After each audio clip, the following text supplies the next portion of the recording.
श्री राधे। सबको प्रणाम। वही श्रृंखला जहां से कल हमने प्रारंभ किया और कल जब इसको टॉक के बाद डाल रहे थे तो हमने कहा आओ तुमको तुमसे मिलाएं, तुम्हारा परिचय तुमसे ही कराएं। उसी 3 शब्दों की श्रृंखला जिसमें हम स्वयंभू, सर्वज्ञ और शुद्ध। आप ये देखिए कि जब आपकी बात होती है ना तो आपको लगता है कि सारी बातें हमारे चारों तरफ घट रही हैं, या तो हम बेहोशी में हैं या सिर्फ हम आंख खोलकर देख नहीं पा रहे हैं, ये गहरी निद्रा में है। चल रहे हैं तो निद्रा में, खा रहे हैं तो निद्रा में, बैठे हैं तो निद्रा में। हम कल शुद्धता पर बात कर रहे थे और शुद्धता को भी हमने आगे 2 खंडों में बांटा था। एक एक्सीडेंटल था और एक नेचुरल था। एक संयोगिक घटना घट रही है कॉन्स्टेंटली। आप गौर से देखना, जितने आपके ऊपर फसाड हैं वो सारे फसाड एक्सीडेंटल हैं, संयोगिक हैं, किसी वजह से है। कई बार आपने हमें श्रवण किया होगा कहते कहते कि I have been talking about what is the difference between daya and karuna. What is the word for daya? Daya is pity. बड़ी दया करिए करुणा के काल पे लोगों में। करुणा कम हुई है, ना हुई हो, हुई नहीं है। डिपेंड करता है कि आपसे घटा क्या।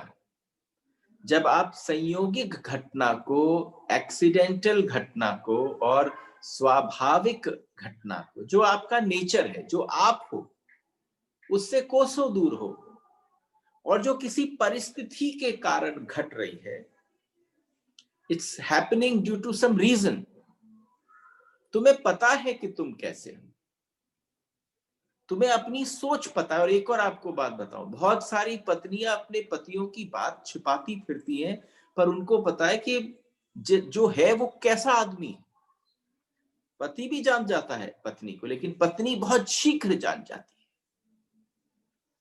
कि जिससे ब्याह हुआ है वो कितना भी सुंदर चेहरा रखकर बाहर भ्रमण करे।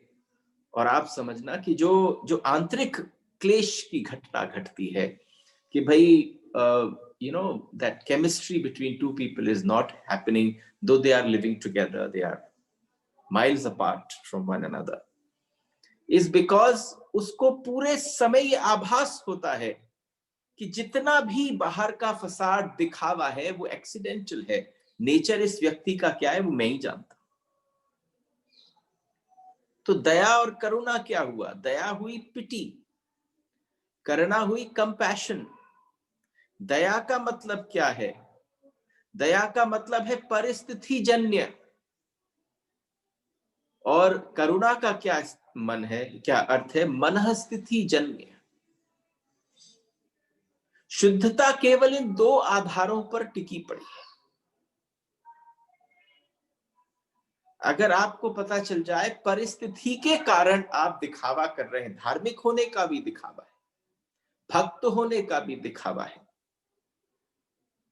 एक फसाड है, अब आपको वहां जाना है तो धार्मिक परिवेश में जाना है, तो आप कहोगे ओ कम ऑन, मेरा धार्मिक वाला कॉस्ट्यूम निकालो अंदर से। तो फिर आप चाहे कितनी कोशिश करो बाहर शुद्धता दिखाने की। भारतीय संस्कृति किस पर आधारित रही है? स्वभाव पर। जो उसका आधार रहा है वो स्वभाव रहा है। एक स्वच्छता है, एक शुद्धता है। इसको अगर समझाने का आज के परिवेश में करें, क्योंकि आप समझो, I would see that there are very few youngsters who would be listening to this talk right now. They might listen if your families and you start talking to them that you must listen to these kind of talks. उनका सारा ध्यान स्वच्छता पर है और हमारे ऋषि का सारा ध्यान शुद्धता पर था, जो भीतर से प्रतिफलित हो रही है। हो सकता है बाहर का स्वरूप स्वच्छ ना हो, भाई स्वच्छता मेंटेन करने के लिए भी तो आपको खर्चा करना पड़ता है। शुद्धता आंतरिक घटना है, स्वच्छता बाहर का आवरण है। हमारा सारा फोकस, हमारा सारा ध्यान हमारे चारों तरफ स्वच्छता पर हो गया है। लेकिन आप समझना, आज जिस जिस व्यक्ति को स्वच्छता पर ध्यान है, उसका बहुत गहरा ध्यान शुद्धता पर पहले होना चाहिए, क्योंकि जिनका ध्यान पहले शुद्धता पर था, वहां पर भी डिस्कनेक्ट हो गया।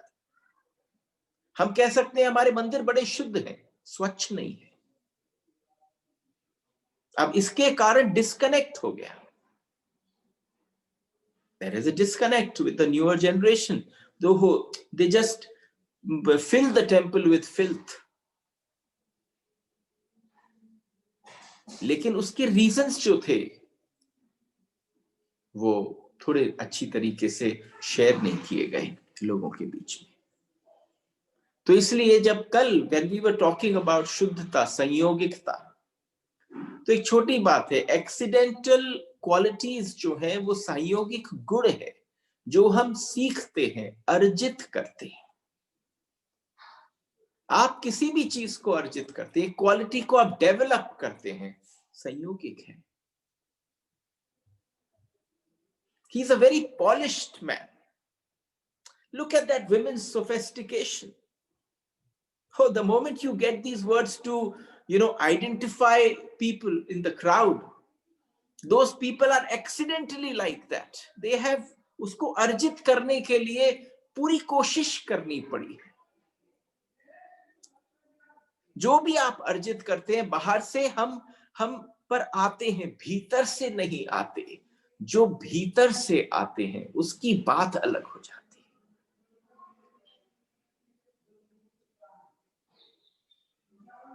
सारी घटना आंतरिक है। आपको पता है ये, मतलब there are times when I'm taking a pause and that pause is literally opening up certain areas where we can talk so much further. But I just be like, pull yourself back and decided, no, let's not get into that one. Because अन्यथा this entire process will never end. Because आप समझो, हमें कितना शौक है अपने बारे में बात करने का, और ये विषय क्या आया है, मैं आपसे आपके बारे में बात कर रहा हूं, और आप छोड़िए आपसे, मैं अपने बारे में अपने से बात कर रहा हूं। मेरा अपना अगर मैं अपने तक चर्चा करना प्रारंभ कर दूं, तो वो अपने आप आपकी चर्चा बन जाएगी। तो जो भी बाहर से अर्जित करते हैं, भीतर से कुछ नहीं आ रहा, हमारा सब कुछ सीखा हुआ है, पढ़ाया हुआ है, सब कुछ हमने बाहर से सीखा है। भाषा संयोगिक है,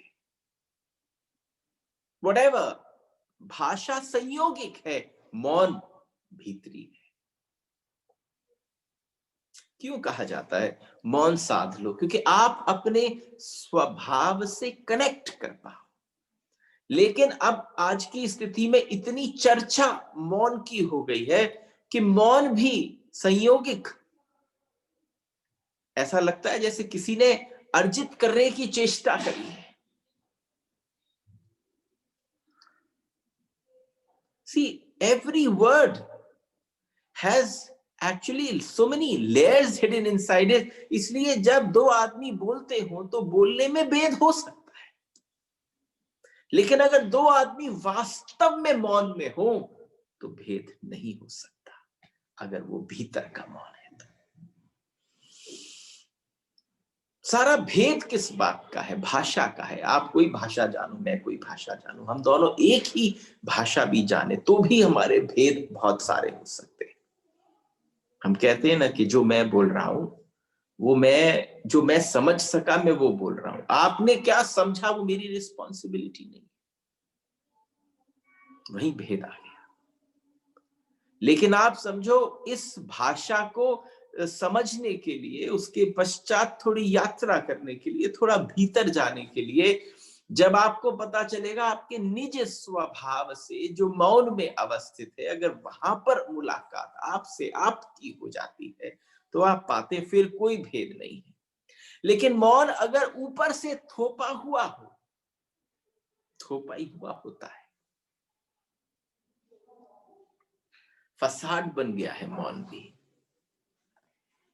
जाओ किसी आश्रम में, वहां जाके पूछो, हाँ भाई स्वामी जी क्या कर रहे हैं, स्वामी जी अंदर बैठ के जो भी कछु कर रहे हो, लेकिन आपको बाहर आके बोलेगा मौन में है, अभी थोड़ी देर विश्राम करिए। ये कौन सा वाला मौन है? क्योंकि जिसका भीतर का मौन सध गया है, उसको किसी की उपस्थिति और अनुपस्थिति से कोई फर्क नहीं पड़ेगा। लेकिन जिसने बाहर से मौन अर्जित किया है, जिसने जिसने आप सोचो एक घटना करी है, क्रिएट करा है, एक फसाड क्रिएट किया है मौन का, उसको आपकी उपस्थिति से भी फर्क पड़ेगा और अनुपस्थिति से भी फर्क पड़ेगा। We are literally about to enter into little more deeper sense of it. इसलिए मेरे को लगा पहले 10 मिनट थोड़ा सा वार्म अप कर लिया जाए, कि अगर आप कहो कि अरे ये तो एकदम बैठते ही कल वाली बात की आगे से बात प्रारंभ कर दी, तो मैंने थोड़ी बहुत स्पर्श कल का किया है। क्योंकि मौन भी कैसा हो गया है कि आप समझना, जो भी मौन धारण कर रहे हैं उनके भीतर भाषा तो चलती रहती है, उनके भीतर उथल पुथल चलती रहती है। सिर्फ चुप है तो दो आदमी, आप समझना बाहर चुप है, अंदर तूफान चल रहे। मजा इस बात का है बाहर तूफान चले और अंदर वो केंद्रित हो जाए। ऋषि जहां से ये संवाद निकला है, उसकी बाहर की परिस्थिति कैसी भी रही हो, भीतर उसने गांभीर्य, भीतर उसने अपने मौन को धारण कर रखा था, रोक रखा था, बिल्कुल सध रखा था। और हमारे साथ क्या है कि भीतर भूचाल है और बाहर हमने एक एक्सीडेंटल घटना प्रकट कर दी है, शुद्धता का आडंबर ओढ़ लिया है, चद्दर कोई हो शुद्धता की, वो कहे आहा क्या बात है, सारा फसाद बाहर का है।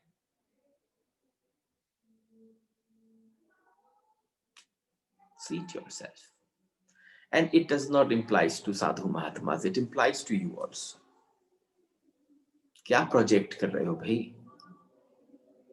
तुमसे तुम्हारा परिचय हो नहीं रहा, तुमने पता नहीं कितने चेहरे बदल लिए, जितने जितने वर्ष हुए, जैसे जैसी परिस्थिति घटी, जैसे जैसे एक्सीडेंट्स हुए जिंदगी में। एक्सीडेंट मतलब टक्कर वाले एक्सीडेंट नहीं, आपकी घटनी में घटना, जो भी घटना घटी, अगर हम उसे एक्सीडेंट ही कहें, तो तुम्हारे चेहरे, तुम्हारा रूप, तुम्हारा स्वरूप, तुम्हारी आंखें, तुम्हारा व्यवहार, सब कुछ उस स्थिति से बदलता रहा। अब बताओ शुद्धता कहाँ रही? तुम स्वच्छ हो सकते हो, शुद्ध नहीं हो। तुम साफ सुथरे हो सकते हो, हम सब साफ सुथरे हो सकते हैं, हम रोज सुबह स्नान कर सकते हैं, लेकिन भीतर के स्नान से अभी अपरिचित हैं। और जो यहाँ ऋषि बोल रहा है, वो कह रहा है भीतर का स्नान। क्योंकि भीतर का जो स्नान है, तो मौन, चिर मौन, अंतर मौन, वो स्वभाव है। आप समझना, मजा इस बात का है कि आप किसी वर्कशॉप पर आओ, किसी स्थान पर पहुंचो और वो स्थान केवल मौन साधने का हो।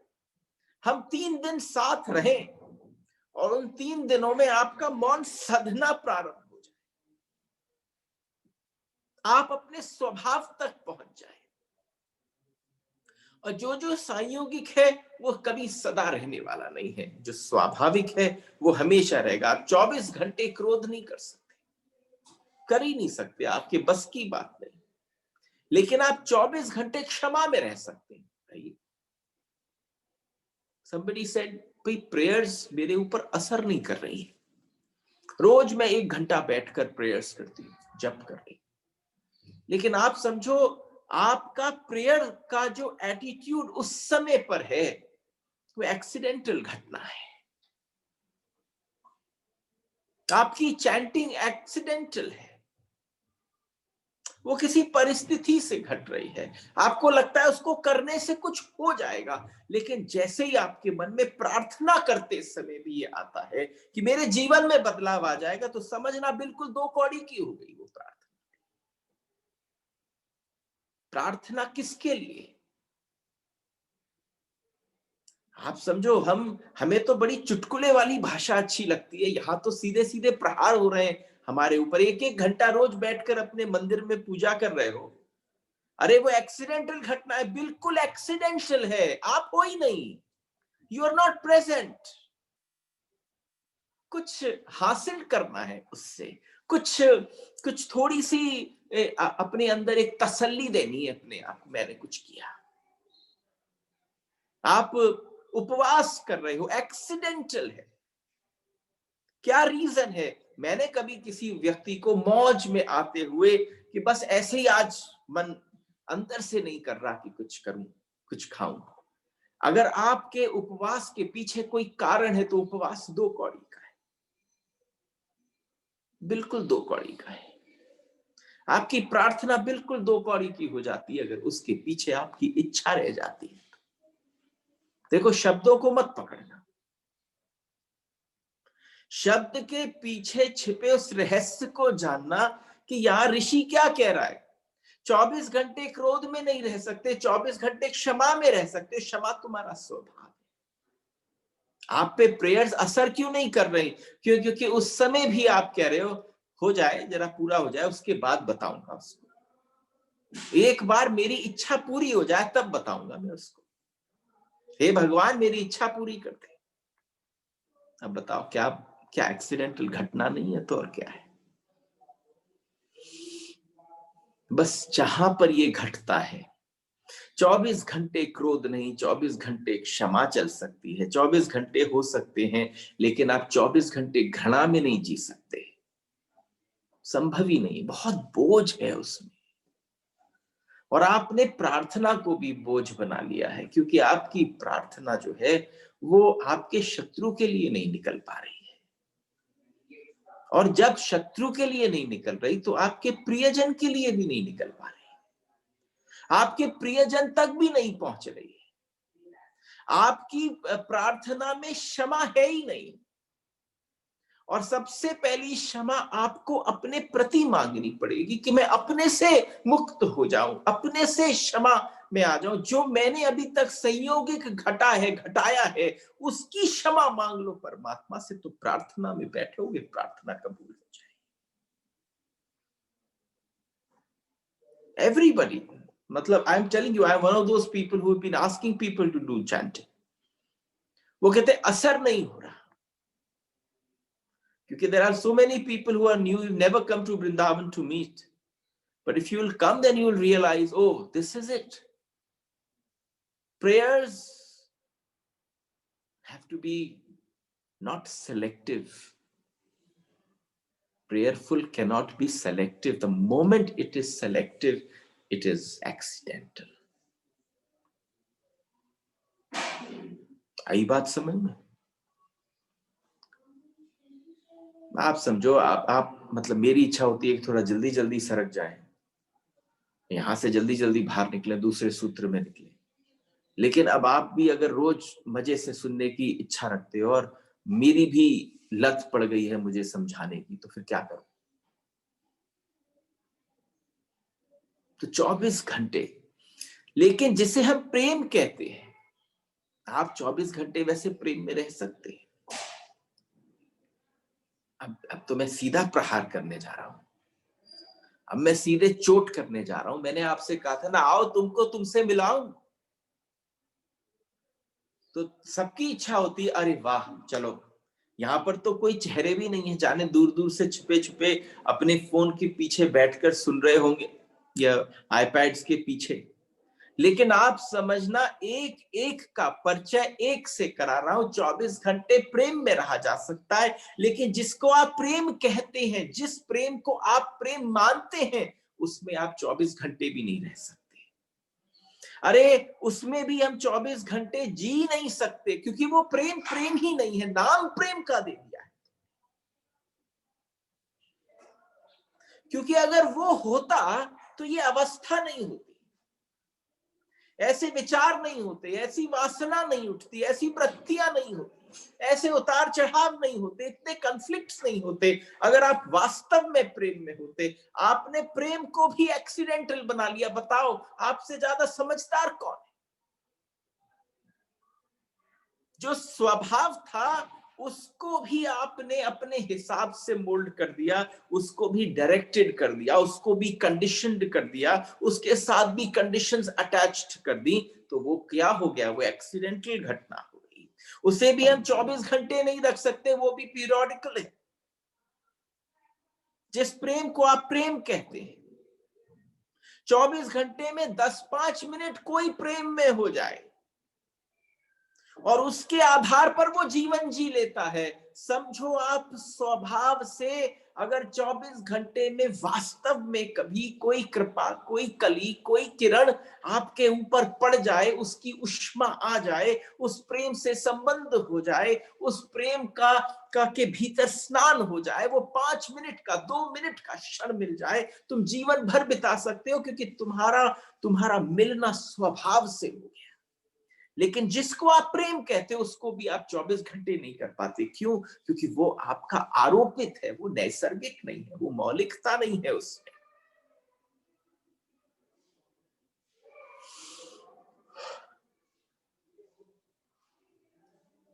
रुकूं या चलूं? क्योंकि ये बड़ी समझने की बात है। This is what we are. यही तो है हम। और आप एक बात बताओ, हम कहां जाएंगे ढूंढने? हमने अपने घरों को भर दिया उटपटांग किताबों से। फिक्शन पढ़ता हूं मैं, इसको पढ़ता हूं, उसको पढ़ता हूं।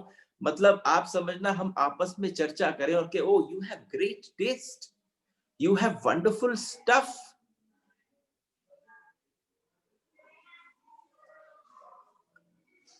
लेकिन जहां पर आपसे आपका परिचय हो जाता है, आप उस आदमी से दूर भागते हो। आपको डर लगता है कटाक्ष कर देगा आपके ऊपर। दर्पण दिखाएगा, कटाक्ष नहीं है। और सबसे बड़ी बात है कि जैसे ही हम कहते हैं, क्योंकि जो स्वभाव है उसी में हम सदा हो सकते हैं। जो स्वभाव है हम केवल उसमें हो सकते हैं। जो भी विभाव है जो बाहर से लिया गया है, हम उसमें नहीं हो सकते। आप प्रेम भी करो तो आप देखना कहां का है, वो आपका स्वभाव है या आपका विभाव है। किसी कारणवश घट रहा है, क्योंकि आपका पुत्र है, घटना आवश्यक है। लेकिन आप समझ लो, अगर वो बहना प्रारंभ कर दे, द्रौपदी ने कितनी विलक्षणता की बात कही है कि जब प्रेम तत्व होता है तो फिर वो प्रेम की तरह से बहता है। और उसका अनुभव उसे पांडवों के संग रहते न हुआ, जब उसे वनवास मिला तब जाकर उसने कहा, चींटी को भी ऐसे खिलाती हूं जैसे मैं अर्जुन को खिला रही हूं। क्या संबंध है चींटी के साथ? कोई संबंध नहीं है। लेकिन जब चींटी को देखती हूं तो चींटी को अक्षय पात्र में से जब थोड़ा सा अनाज नीचे छोड़ती हूं तो मन ये करता है कि ये भी ऐसे तृप्त हो, इतनी प्रसन्नता से हो, उसको सजाकर थोड़ा सा परोस दूं। स्वभाव है। जब वो भीतर से घटता है, जब वो भीतर से घटता है, उसका घटना में आप 24 घंटे रह सकते हैं। लेकिन अगर वो बाहर से आपने आपने डरे, इसको तो मैं सजा कर दूंगी, इसको तो मैं दूसरे तरीके से करेंगे, कैसे चलेगा? तो स्वभाव है, एक एक विभाव है, आत्मा शुद्ध है। यही की तो बात है ना। सारी बात केंद्रित किस पर है? सारी बात जिसको हम निजता कहते हैं, जिसको मैं आपसे कह रहा हूं, आओ तुमको तुमसे मिलाऊं। कौन हो तुम? मुझे तो इस समय शायद, चलो अच्छी बात है कि कोई सामने नहीं बैठा, नहीं तो इसको कहते, उसके शरीर को कहते तुम, यहाँ पर कोई सामने उपस्थित ना हो तो हम क्या कहेंगे? अरे आत्मा जिसके बारे को, जिसको लिए लिए डोल रहे हो, आत्मा शुद्ध है। इसका ये अर्थ नहीं कि वह कभी अशुद्ध भी हो जाती है, इसकी ये कतई बात नहीं है कि आत्मा कभी अशुद्ध भी हो जाती है और फिर हमें शुद्ध करनी पड़ती। अगर हम ये कहने लग जाएं आत्मा शुद्ध है और वो कभी बीच में अशुद्ध भी हो जाती है और उसको शुद्ध करना पड़े, अगर आत्मा अशुद्ध हो सके, अगर आत्मा अशुद्ध हो सके तो फिर हम शुद्ध न कर पाएंगे। हमारी बस की बात नहीं है, तुम अपने बाहर को शुद्ध नहीं कर सकते, उसके लिए भी तुम्हें कांस्टेंट प्रोसेस की जरूरत है। हम अगर कह पाए और अगर ये हमने इस बात को जाना कि हम किसी व्यक्ति से कहते हैं भाई वो क्या हुआ, कि भाई वो अशुद्ध हो गया, अशुद्ध क्या घटता है? रविन्द्रनाथ की कथा आपको सुनाई, आप क्या समझ में आई आपके? रविन्द्रनाथ टैगोर ने जब उसके प्रतिबिंब को देखा तो आप समझना, फिर तो चोर हो, उचक्का हो, तुम्हारे से घृणा करने वाले शरीर के अंदर भी मौजूद हो, तो तुम्हें ये कैसे अनुभव होगा कि इसके भीतर जो तत्व है वो तो शुद्ध है, पर इसकी वासना, इसके डिजायर्स, इसके मन अशुद्ध हो सकते हैं, लेकिन भीतर जो ये है वो अशुद्ध नहीं हो सकता।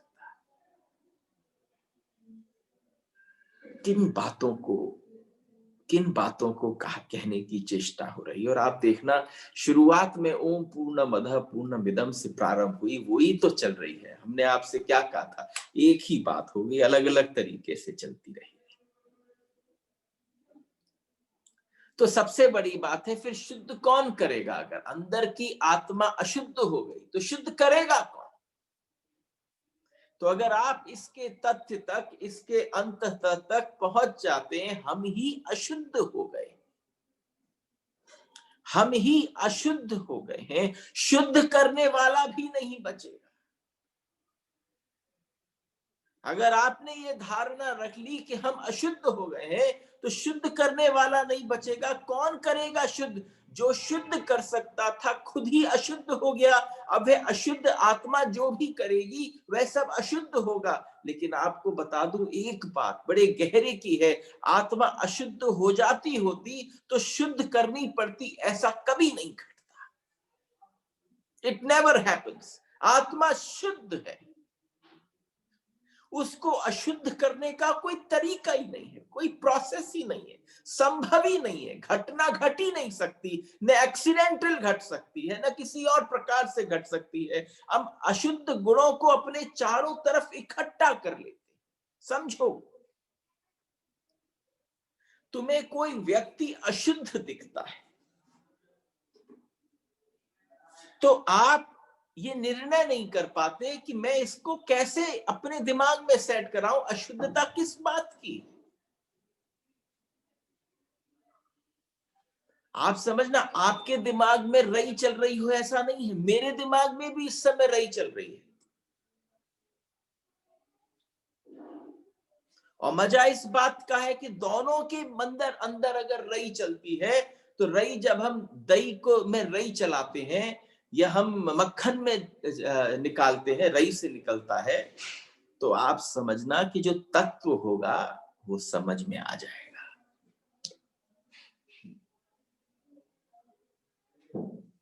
एक एक शब्द के साथ ऋषियों ने ऐसा संबंध स्थापित करवाया है, इस समस्त समष्टि के पुरुष और महिलाओं के लिए, इस अस्तित्व के लिए, सब एग्जिस्टेंस के लिए। हम जिस समय कहते हैं कि आत्मा तो शुद्ध है, सिर्फ आत्मा, सिर्फ वो व्यक्ति अशुद्ध गुणों को चारों तरफ इकट्ठा कर लेता है। आत्मा शुद्ध है। शुद्ध आत्मा के चारों तरफ क्या है? वासना है, काम है, क्रोध है, लोभ है, मोह है, अटैचमेंट्स हैं, शोक है। अगर आप समझने की बात है, सिर्फ हम अशुद्ध गुणों को, देखो मैं बहुत स्लोली बोल रहा हूं इस बात को, आत्मा की शुद्धता पर प्रश्न नहीं उठ सकता, उठ ही नहीं सकता। लेकिन आप जब संबोधित करते हो, किसी से बोलते हो, तो आपके मुंह से निकलता है वो अशुद्ध है। अशुद्ध क्या है? व्हाट इज अशुद्ध? अशुद्ध गुणों को अपने चारों तरफ इकट्ठा कर लेना, जैसे कि एक दिए के चारों तरफ काला पर्दा लगा दिया जाए। जैसे एक दिया बीच में जल रहा हो और उसके चारों तरफ काला पर्दा लगा दिया जाए, दिया इससे अंधेरा नहीं हो जाता, दिया तो फिर भी जलता है। दिए की लौ में कोई कमी नहीं पड़ती, दिए के प्रकाश में कोई कमी नहीं पड़ती। दिया अब भी रोशनी देता है, तब भी रोशनी देता था। चारों तरफ काले रंग के पर्दों से ढका हुआ है, लेकिन चारों तरफ का काला पर्दा जो है, एक तरफ की रोशनी को बाहर पहुंचने से रोक देता है। जो रोशनी रोक देता है, जो उसके भाव को, उसकी ऊर्जा को बाहर नहीं जाने देता, स्वभाव का परिचय बाहर से नहीं होने देता। अगर दिया हमारे जैसे पागल को धीरे धीरे भूल जाए कि मैं दिया हूं, और वो अपने प्रकाश को बाहर न पहुंचा पाए, प्रकाश किससे बाहर नहीं पहुंच रहा? अशुद्ध गुणों के कारण। तकलीफ कहां है? तकलीफ अगर वास्तविक है, इस बात की है कि हमने अपनी आत्मा जैसे दिए को अशुद्ध गुणों के चारों तरफ के पर्दों से ढक रखा है, कवर्ड कर रखा है। हमारा स्वयं के निज स्वभाव से तो संबंध टूट जाता है। I hope, I wish I have been able to make you understood this. सिर्फ इतना सा आपको स्मरण आ जाए जो कह रहा, आप समझना, ये ऐसा लगेगा अंधेरी रात के अंदर, अमावस्या की रात में बिजली कौंध गई, एकदम रेवोल्यूशन हो जाए, पता चल जाए तुम्हें। हमारे स्वयं के निज स्वभाव से तो संबंध टूट जाता है। शरीर और मन, विचार, वृत्ति और वासना का जो हमारे चारों तरफ जाल है, जो सारे चारों तरफ पर्दे हैं, उससे हमारा तदात्म्यता हो जाती है। हम उससे एक हो जाते हैं, जो हम हैं उससे हम हट जाते हैं।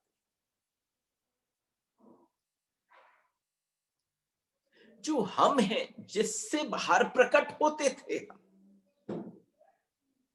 अब हम उनसे प्रकट होने लग गए, जिसके साथ हमने तदात्म्यता कर ली, और कहने लगता है ये हूं मैं। सुनो, दिस इज मी,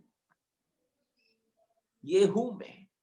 इतना शुद्ध है वह भीतर का तत्व, इतना पवित्र है, इतना निर्मल है, इतना शुद्ध है। ये मैं आपके बारे में बोल रहा हूं। भीतर का तत्व इतना शुद्ध है, इतना निर्मल है, इतना पवित्र है कि किसी की भी छाया में, किसी की भी छाया जब उस पर बनती है तो वो पूरी बन जाती है। किसी भी वासना की छाया, कैसी भी अवस्था उस पे पड़ती है, बन जाती है। हम उस छाया को कसकर पकड़ लेते हैं, और जब हम उस छाया को कसकर पकड़ लेते हैं, कहने लगते हैं ये मैं हूं, ये हूं मैं। शुद्धि के कारण ये दुर्घटना भी घटती है। ये है वास्तविक शुद्धता। शुद्धता की अवस्था, जितना शुद्ध होगा उतना आपको अपना प्रतिबिंब बड़ा प्रत्यक्ष दिखेगा। हम उस छाया को पकड़ लगते हैं, कहने लगते हैं ये मैं हूं। शुद्धि के कारण ये दुर्घटना घट जाती है, और दर्पण अपने भीतर झांक झांक कर देख पाए कि आपकी तस्वीर बनी, आपके को सामने खड़ा कर कर, और दर्पण कहे कि ये मैं हूं, और वे आप उसके साथ तदात्म्य हो जाए, ये भूल खड़ी हो जाती है। या जितने बैठे हैं, जो भूल हो गई है वो ये भूल हो गई, और आप समझना ये इतना इतना महत्वपूर्ण विषय है कि अगर आप इसमें थोड़े से एक एक शब्द, एक एक लाइन को रुक रुक कर अगर सुनोगे, तो आपके भीतर जो भी आपने पर्दे बनाए हैं वे स्वतः बन गए हैं, वो गिरने लग जाएंगे। और जहां वो पर्दे गिरे, शुद्ध है आत्मा, शुद्ध है, और उसकी शुद्धि के कारण इतनी निर्मलता है उसमें, उसकी शुद्धि के कारण निर्मल झील की तरह जैसे कि उसके आसपास आता है वह उसमें दर्पण की भांति झलकता है। जो भी कुछ उसमें दिखता है तो आपकी वासना भी उसमें झलकती है, आपकी वृत्ति भी झलकती है, आपका सब कुछ उसमें झलकता है। उसकी निर्मलता इतनी अद्भुत है कि जिस समय आप कहते हैं, आत्मा कहती है मैं हूं शरीर, तो तुम मान लेते हो मैं हूं शरीर, तुम भूल जाते हो क्योंकि शरीर का उसमें आकर प्रतिबिंब बनता है। फिर भी आपको ख्याल नहीं आता कितने शरीरों को अभी तक आपने तादात्म्य किया है। आपकी माँ के पेट में जब पहले अणु की अगर कोई तस्वीर खींच ले और आपको कहे कभी तुम ये थे, तुम्हें विश्वास ही ना होगा। आज तो तुम जो हो गए हो उसको देखोगे और पुराने उसको देखोगे तो तुम कहोगे संभव नहीं लगता ये मैं हो सकता हूं। और वह निकाल कर सामने रख दिया जाए और आप रद्द हो जाए तो आप कहेंगे नहीं नहीं ये मैं हो ही नहीं सकता हूं।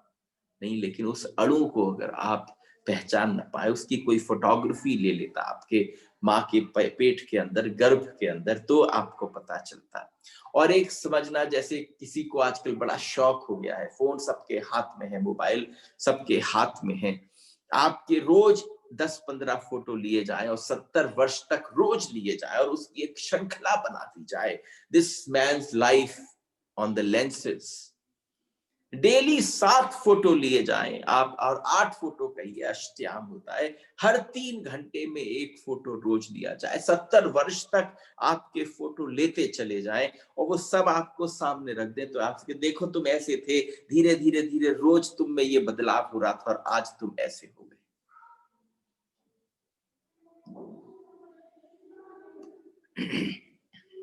Is the voice breaking?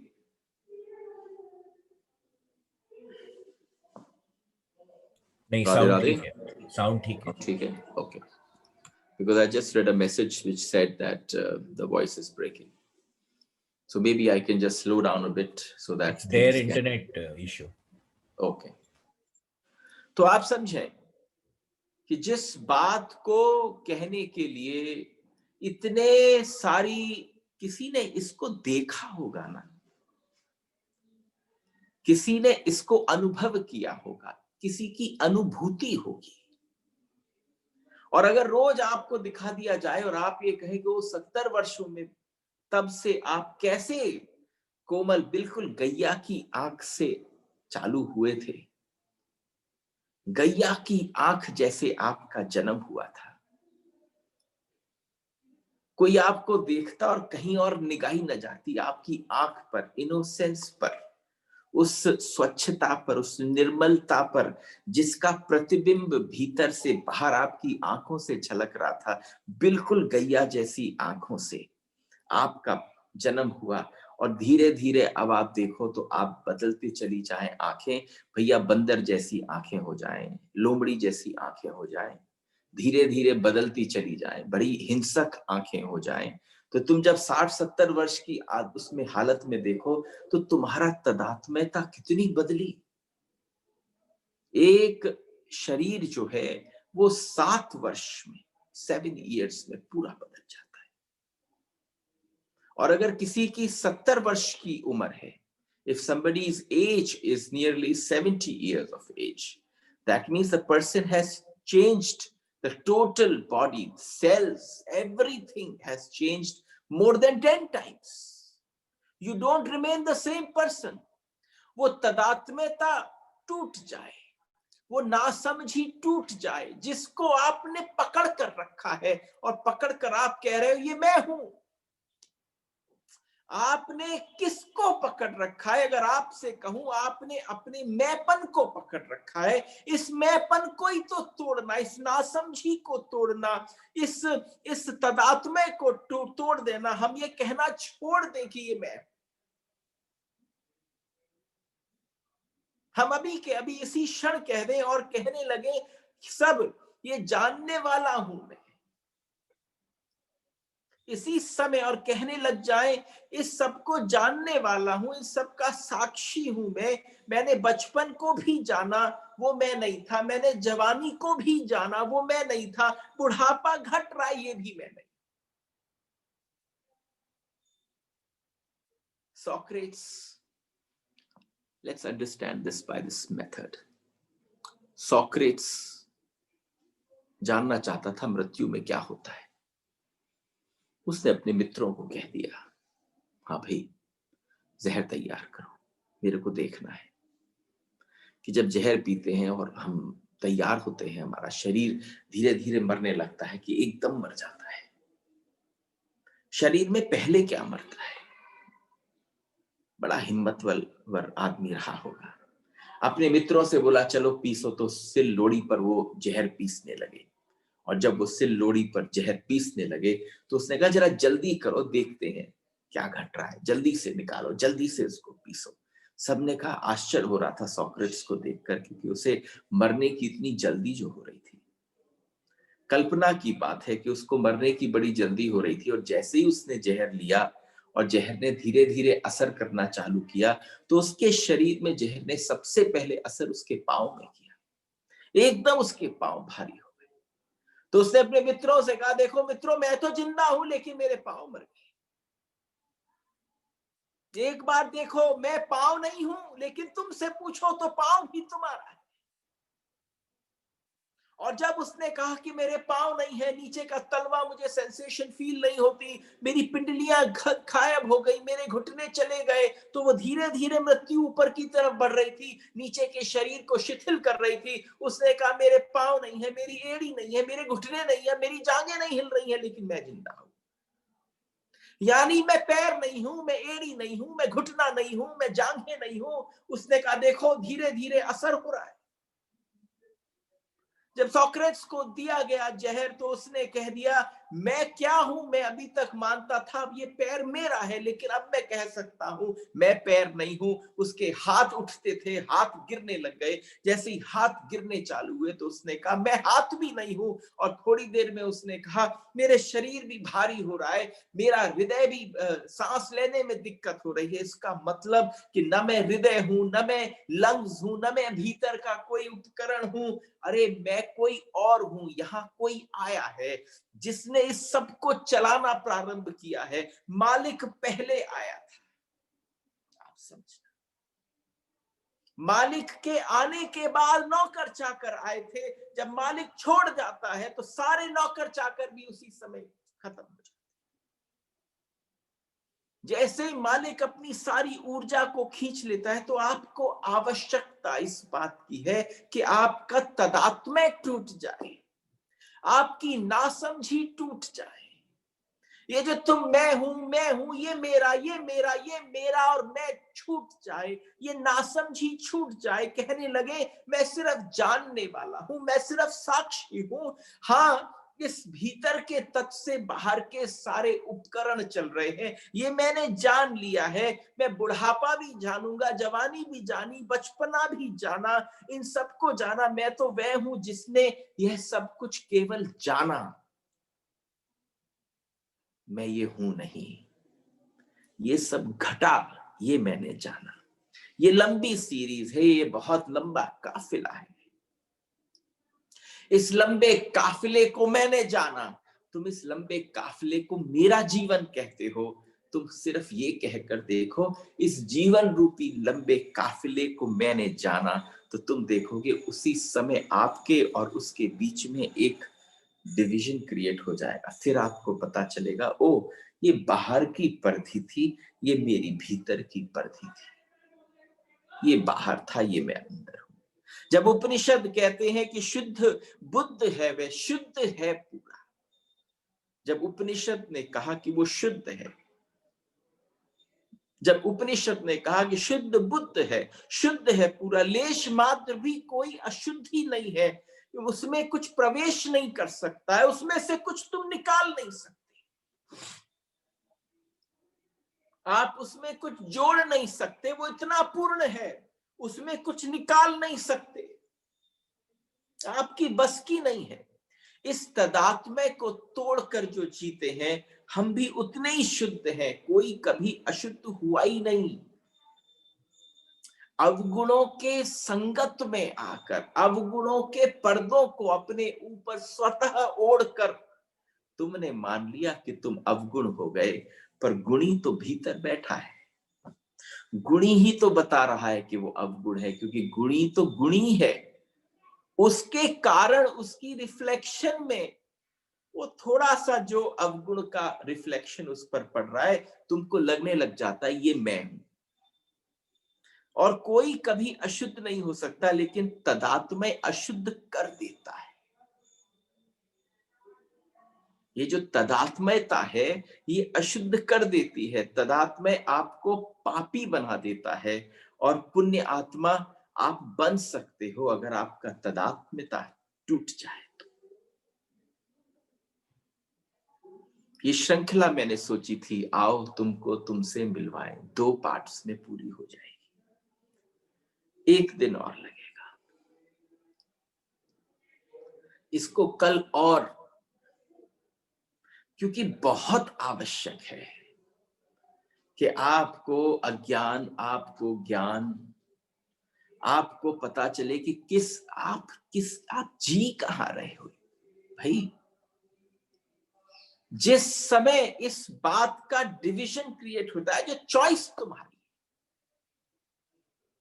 Then you can live by your choice. पुण्यात्मा भी शुद्ध नहीं है। कोई कहता है कि पुण्य आत्मा भी शुद्ध है, वो नहीं है, क्योंकि पुण्य से तदात्म्यता है उसकी। हमारे साथ बड़ी दिक्कत हो जाती है, हम कहते हैं पुण्य आत्मा है, देखो परम शुद्ध आ रहे हैं, लेकिन अगर वो व्यक्ति जाने कि मैं पुण्य आत्मा हूं तो वो अशुद्ध हो गया।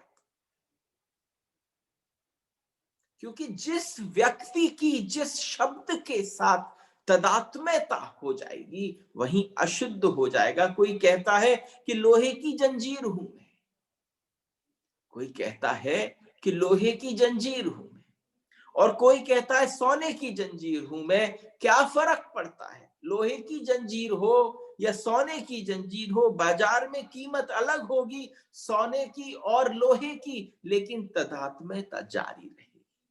कोई कहता है पापी हूं मैं, वह कहता है, कोई कहता है पुण्यात्मा हूं, तो पापी और पुण्यात्मा में कोई फर्क नहीं। अगर उस शब्द के साथ आप उसमें तदात्म्य, आप उससे कनेक्ट कर गए हैं, आपने अपने आप को पुण्य से जोड़ लिया, तो भी आप अशुद्ध हो गए। बस यही दिक्कत हो जाती है। क्यों? क्योंकि हमें ऐसी भाषा सुनने का मतलब, हम इसकी तैयारी नहीं होती है। हमें दूसरी भाषा चाहिए कि कोई आपको आके कहे कि ओहो, आपसे ज्यादा सरल, आपसे ज्यादा अच्छा, आपसे ज्यादा विशाल हृदय कोई नहीं है। तुम विशाल हृदय के साथ जुड़ते हो, आप सरलता के साथ जुड़ते हो। आप समझना, आपने जिस शब्द को अपने से जोड़ा, आपने अशुद्धि पैदा कर ली। ये आपको कौन समझा सकता है? ये सिवाय उपनिषद के ऋषि आपको कोई भी नहीं समझा सकता। ये उपनिषद ही आपको आपका दर्शन करा सकता है। तुमने जिसके साथ तदात्म्यता क्रिएट करी, बस वहीं अशुद्धि हो गई। जिस दिन हम कह देते हैं मैं ये भी नहीं हूं, तुम कह दो अगर किसी से, तुम में साहस हो, हिम्मत हो, न मैं पुण्यात्मा हूं, न मैं पापात्मा हूं, मैं ये भी नहीं हूं, मैं वो भी नहीं, कहने का सामर्थ्य तो रखो। नहीं नहीं, मैं ये भी नहीं हूं, आप बड़े अच्छे हो, नहीं मैं अच्छा भी नहीं हूं, मैं बुरा भी नहीं, आप सुख में हो, नहीं मैं सुख में भी नहीं हूं, मैं दुख में भी नहीं हूं, मैं नहीं हूं। नहीं हूं कहते कहते हमारे वेदों ने इसको, इस नकारात्मक, इस निषेध को क्या कहा है? हमारे वेदों ने कहा है नेति नेति, मैं ये भी नहीं। परमात्मा ही तो कह सकता है मैं ये भी नहीं, मैं वो भी नहीं। बैठे तो हो सामने परमात्मा ही। आप जैसे ही तदात्म में, जैसे ही आप एक होते हो सामने के शब्द के साथ, आप छोटे हो जाते हो। विशालता एकदम कुएं में उतर आती है। सागर जो है वो बिल्कुल एक पोखर में पहुंच जाता है। तुमने कह दिया ये भी नहीं तो तुम्हारा दायरा बढ़ गया। तुमने कहा तुम कुएं में रहने वाले हो कि नहीं, तो कुएं से आप बाहर आ गए। किसी ने कहा नदी में हो कि नहीं, नदी भी नहीं। किसी ने कहा सागर कि नहीं, सागर भी नहीं। सागर विशाल दिख सकता है लेकिन अनंत नहीं।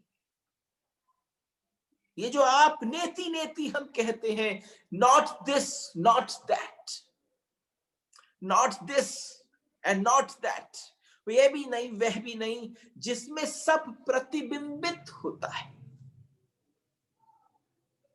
जिसमें सब प्रतिबिंबित होता है, मैं तो वह दर्पण।